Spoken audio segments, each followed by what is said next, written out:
Good morning. It's 9 o'clock. Welcome to Daybreak Plus on WGRZ Plus, and we've got a weather impact alert to start your Thursday morning. We're starting with this look at the 290 between Colvin Boulevard and Niagara Falls Boulevard. Yeah, not looking good. Use caution when you're out driving today. We've had discussions about accidents and cars sliding off the road all morning long, so be careful as you head out. And well, hello there. Hey! Kevin and I on the stream this morning. Lots of friendly Western New Yorkers putting their cars together. Don't you be one of them. That's right. Now, this is kind of a difficult one to predict. I mean, you're thinking, you look at some of the cameras outside, it is pouring rain out. Yeah. The problem is you also look at the temperature, and those two things don't always mix very well. Yeah, you're right. And overnight, freezing rain. So yesterday we issued a weather impact alert for the afternoon commute, and everything went as scheduled, an inch or two of snow, and then we get that transitional precipitation, that freezing rain and sleet, which created the slippery spots. That old transitional precipitation. That's right. Right in here. There it is. Yeah, right. the pink. I'm going to let you talk about the picture you colored for us this morning. That's right. It takes a long time. A lot of crayons, a lot of pink, and not for Valentine's Day. For that transition that we did from snow to rain. So there'll be a period of time where it's snowing, and then it falls through a melting layer, and then now it's rain. Now it's liquid rain, and it'll either entirely refreeze, which is better, and fall as sleet, a little pelletized, little sleet. Or it becomes super cooled water and then freeze on impact, which happened across Western New York. A lot of freezing spots for Niagara and Orleans County. You know, Cambria had accidents, Lockport had accidents due to the slippery roads. So now what's next for us today? We'll talk about precipitation first. Again, there'll be some clearing here. And then what's going to happen is, let me interrupt myself because now we're going to talk about wind, okay? Because wind gusts are going to pick up to 45 miles per hour. And that's going to bring in colder air. The wind, Lake Erie is mainly frozen, but not entirely frozen. We're still going to get some lake effect snow. For Buffalo and the burbs, not too much, maybe a coating half inch. It's not going to be like a band of snow. It's going to be like these disorganized sort of plumes of these bursts of snow. Okay, so here we're at 2 p.m. again. Here we go. It's going to be mainly south, not entirely south, but mainly south of Buffalo. You will see these occasional little bursts of snow. Here's Buffalo in play for 9 p.m.-ish. Don't try to memorize when and where it's going to snow. The overall picture you're going to get is these occasional bursts of snow, and the most of which will occur southern Erie County and Chautauqua County and Cattaraugus County, especially the northern parts of those counties. Okay, tomorrow, mainly dry. I think most of us have partly cloudy skies. We have the recipe together for more lake snows, I think, south of Buffalo. Saturday and Sunday, we have a weather impact alert. Dan Russell and I, in conversation, he issued it, and I said, if you want to do it, I'll keep it going, and absolutely. So we have a weather impact alert for your weekend, accumulating snows both days. Now, I can't confidently give you snow totals. I'm going to say 4 to 12 inches. That's not very usable, right? The problem is there's going to be a time where there's going to be some mixing Saturday into Sunday. So Saturday, some snow Saturday, okay? And you're getting snow on Sunday. In between, there may be a bit of a mixing, which, as you know, dramatically cuts down on snow totals. Wind today, it's already picking up. Gusts will be up to 45 miles per hour today. And then in the afternoon, more 35 to 40 miles per hour. So create some areas of blowing snow, some limited visibility as well. Fun? Wow. Temperatures fall through the 30s today and through the 20s tonight. Again, for Buffalo, a coating to a half inch is probably the best estimate, up to an inch. But for areas south, Boston, looking at you, Colden, Concord, Wales, Holland, even in Arcade, even 2 to 4 inches of snow possible. And then I would say Cassadaga, the Portland, the Chautauqua Ridge, maybe into Perrysburg and Gowanda as well. Okay, tomorrow a high of 21. Pretty quiet for most of us. Cold though. The wind's going to be 10 to 20 miles per hour, temperatures in the teens, so wind chills in the single digits for the kiddos tomorrow for Valentine's Day. Here are the red you see for the weather impact alert across Saturday and Sunday across all 4 zones. Again, tomorrow morning I will have a snow map for you when we have the models become unanimous, or at least some consensus as to where the area of low pressure is going to set up. How much time are we going to have in the warm sector? How much time are we going to have mixed precipitation? That determines snow totals for your weekend. And now the kids are off school, Pete, right? Next weekend. And look at these high temperatures. Look at these low temperatures. And the wind chills are going to be below 0. So if your family wants to go skating, if your family wants to go skiing, just be aware of the, well, downright frigid feel that we're going to have Monday, Tuesday, and Wednesday. We've got a bundle up alert. That's what we've got. It's a bundle up alert. It's Buffalo. We got this, but it's going to be colder than average even for February in Buffalo next week. Yeah, a lot of people navigating the ice in Buffalo today. Well, Rasmus Dahlin and the Swedes were navigating the ice in Montreal last night. But they're recovering from a heartbreak after the first night of the Four Nations face-off. Canada beat Sweden in overtime 4-3. Now, Canada might be a little nervous because it was a thrill from the start. Sweden actually had to fight their way back after Canada had a 2-0 lead after one, and then a 3-1 lead going into the third. They sent the game into overtime. Rasmus Dahlin also making his presence known during this game, stopping Canada from scoring a goal. He basically scooped the puck off the goal line. Unfortunately, Dahlin and his home country's efforts were not enough. We will see him and his home country back on the ice on Saturday, and it's going to be a hard game for Sabres to watch. They're going to have to make a choice because Dahlin's played for Sweden. The other team is Finland, and they have Ukko-Pekka Luukkonen and Henri Jokiharju playing on that squad. Team Finland, their first game is today against the United States, by the way. That game's on ESPN. But two on your sides, Jonathan Acosta has more on the excitement that these players have representing their homeland. While the NHL is on a 2-week break, 3 Buffalo players are simply switching their Sabres jerseys for their national team ones. I'm excited to have a chance to win. Win for your country and win something like this. It's exciting. Rasmus Dahlin will suit up for Sweden, while Ukko-Pekka Luukkonen and Henri Jokiharju will team up for Finland in the inaugural Four Nations face-off. I want to see how competitive it really gets. Yeah, when you got teammates playing against each other. The tournament features the United States, Canada, Sweden, and Finland as a precursor to NHL players returning to Olympic action next winter in Milan and Cortina, Italy. Though it's a new tournament, the players expect it to feature competitive hockey. I just know the hockey will be really good, and that's what I'm excited for. I think the compete will be high.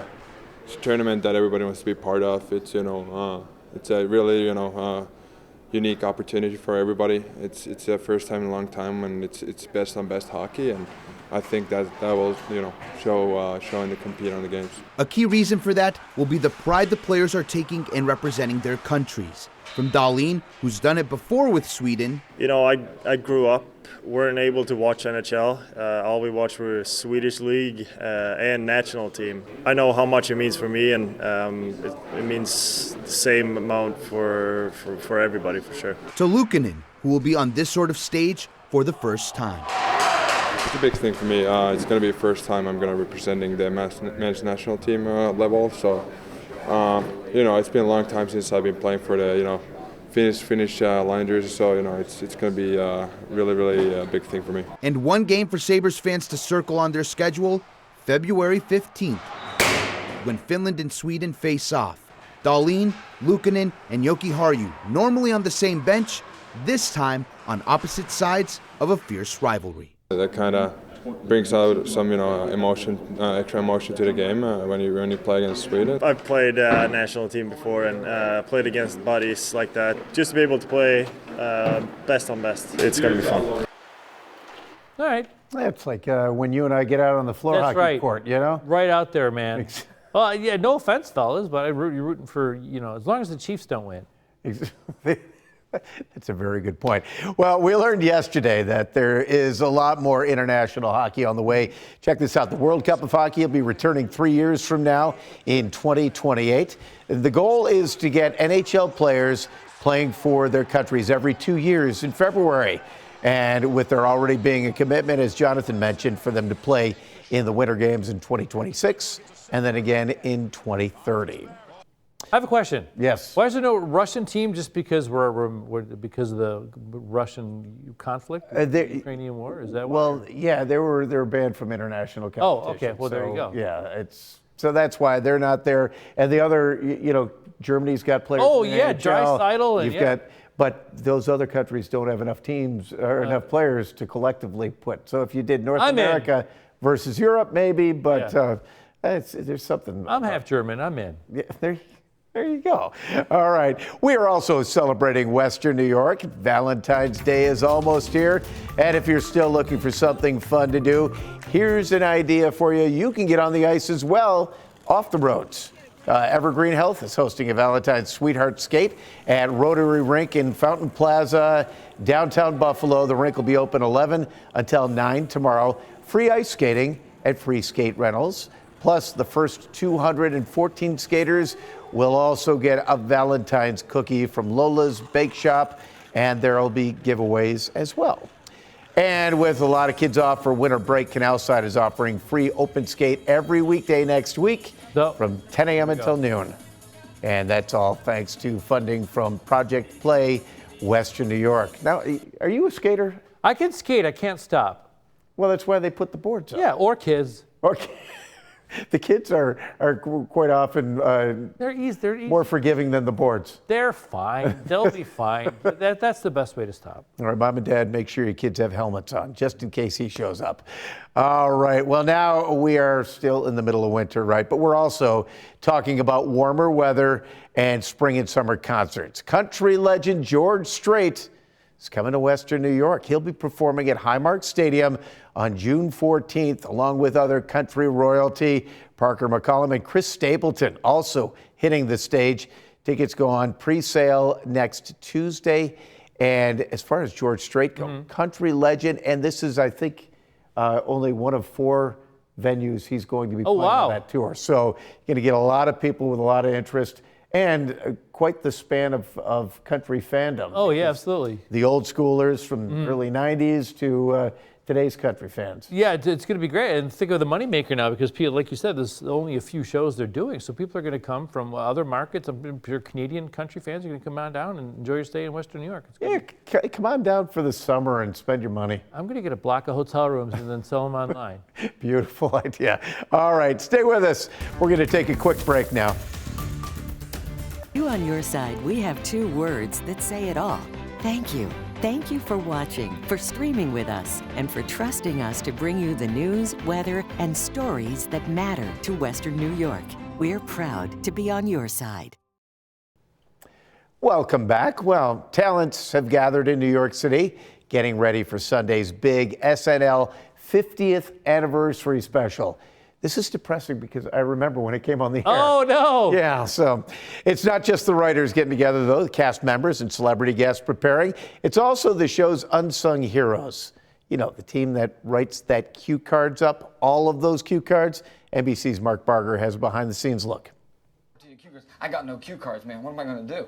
Way back in 1982, host Michael Keaton feigned a freak out that SNL might not have its trusty cue cards, something the show has tweaked itself about. I know it's hard to believe, but I'm reading a cue card right now. But even as SNL has evolved into the digital era, this remnant of TV's earliest days remains essential.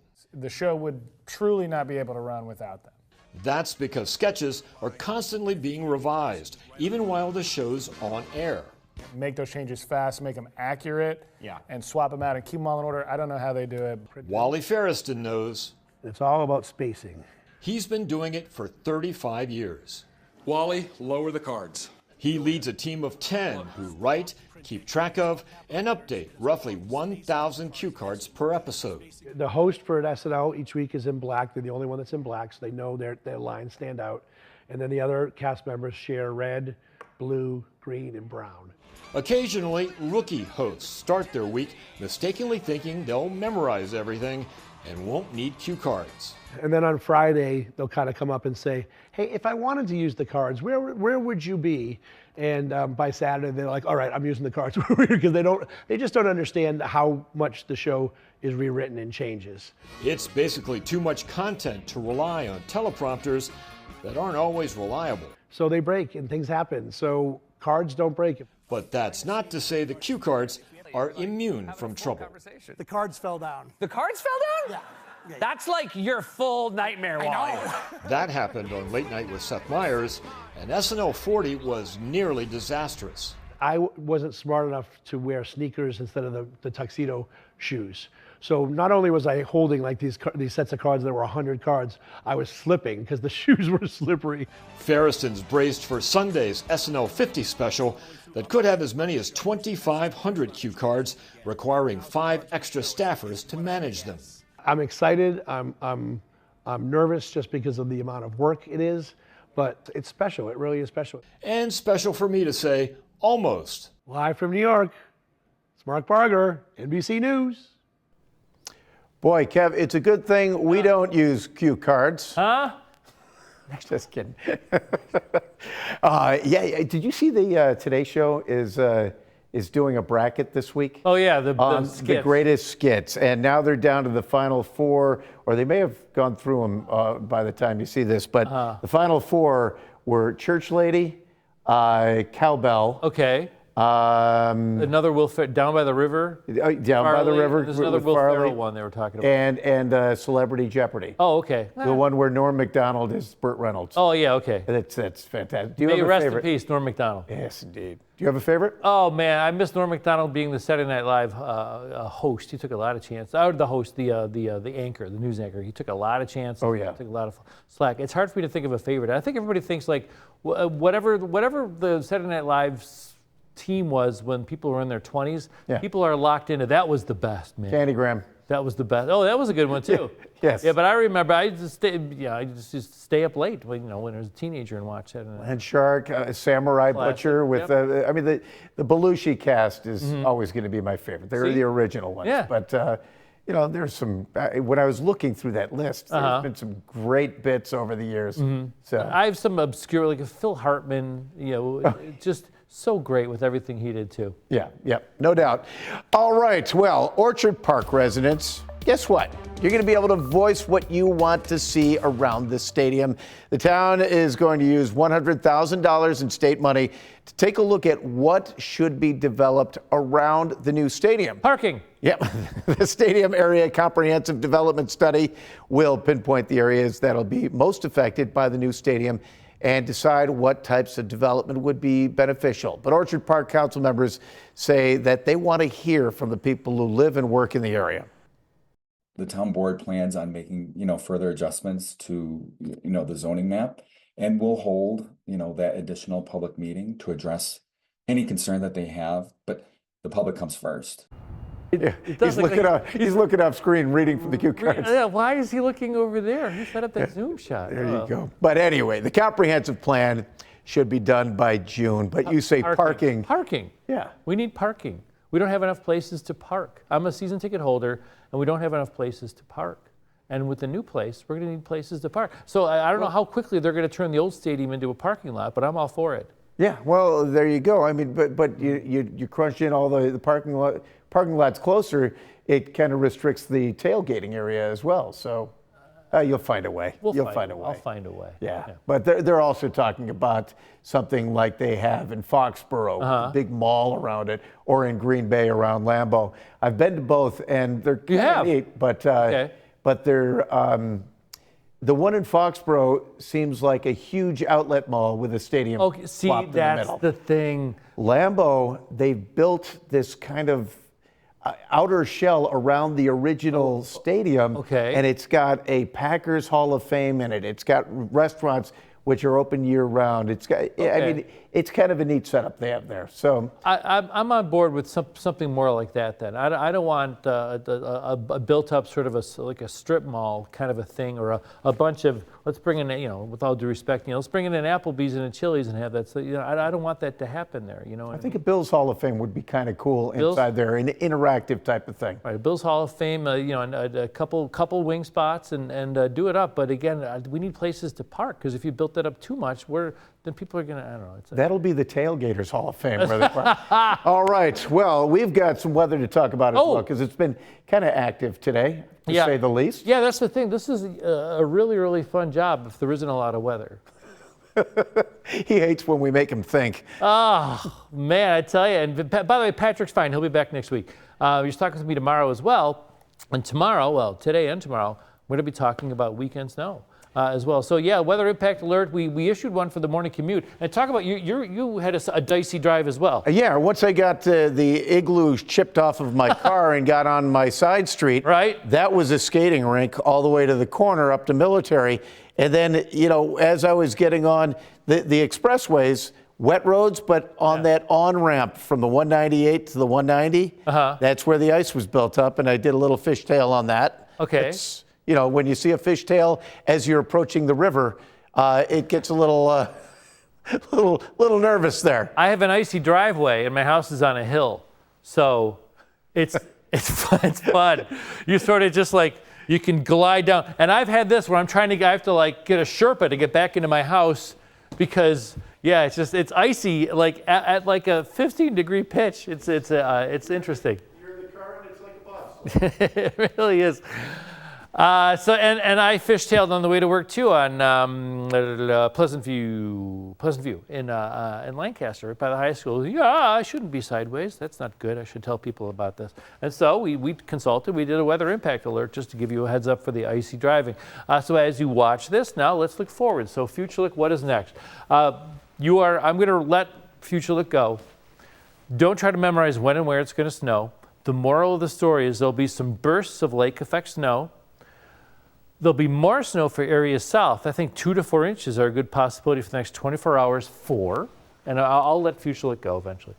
Southern Erie County, and right here, yeah, right the what we call the Chautauqua Ridge, higher elevations of northern Chautauqua County, and I think Perrysburg and Gowanda are in play, maybe extending into Ellicottville, the 219 corridor as well. So here you go. Let's let future look go, and again, you'll see, generally speaking, a lot of time without snow, but you will see lake snows mainly south. Again, here's Buffalo, 4:30. I don't think it'll be a problematic PM commute, okay, because it'll be mainly dry, but you do get these bursts of snow and blowing snow, so maybe some limited visibility at times.